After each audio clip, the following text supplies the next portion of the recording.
থাকবে। যত ধরনের ধানের কাজ আছে, উঠোন লেপা, ধান সিদ্ধ করা, ধান নাড়া, সমস্ত কাজই টুকটাক আপনাদের সঙ্গে শেয়ার করার চেষ্টা করব, যেহেতু ধানের কাজ করব তাই।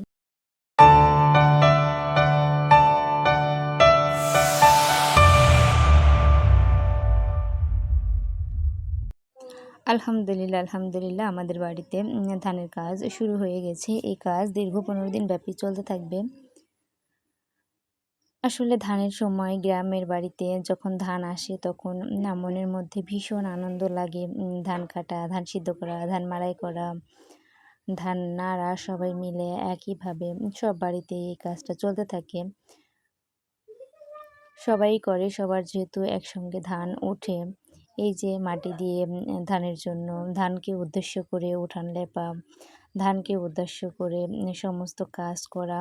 এর আগে কিন্তু অনেক কাজ করেছি এই ধানের জন্য, অনেক কাজ গুছিয়ে নিয়েছি। রান্নাঘর ঠিক করা, কাঠ কাটা, কাঠ কেটে গুছিয়ে রাখা, কারণ যখন ধান আসবে তখন ধানের কাজ করতে হবে, অন্য কোনো কাজ করার সুযোগ পাবো না।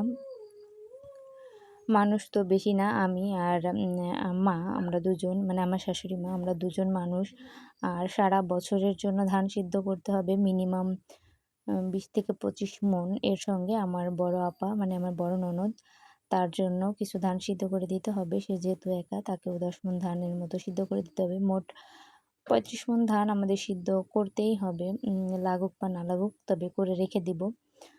কারণ যদি শর্ট পড়ে যায় সেটা ভালো লাগে না। নিজেদের হাতের ধান থাকার পরেও যদি শর্ট পড়ে, এই কারণে মা আবার বুদ্ধি করে এই কাজটা করে রাখে। মানে পুরো বছরের ধান, এক বছরে 35 মণ ধান একদম একসঙ্গে সিদ্ধ করে নেয়।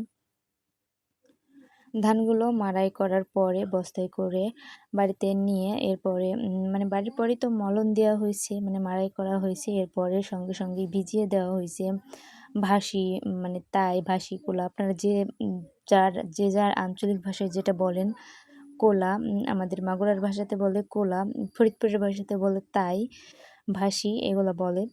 তো যাই হোক, সব কিছুতে সুন্দর মতো ভিজিয়ে রাখা হয়েছে। এরপরে রাত 3টা থেকে শুরু হয়েছে ধান সিদ্ধ করার কাজ।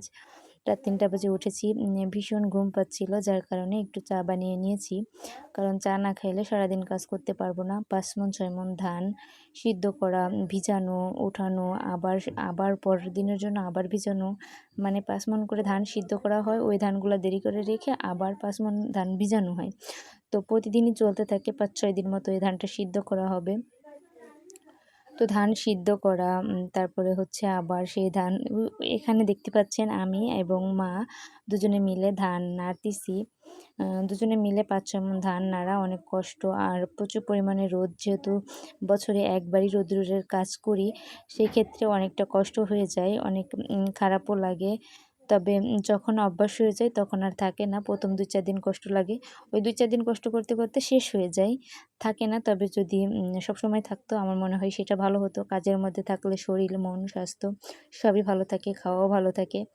আচ্ছা, আপনারা কি এখনও আমার ভিডিওটা দেখতেছেন?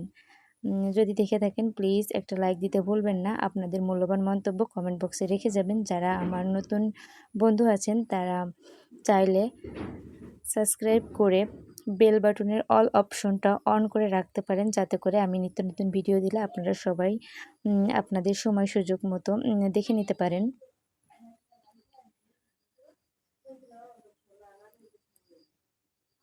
সবাই ভালো থাকবেন, সুস্থ থাকবেন। আল্লাহ হাফেজ, ধন্যবাদ।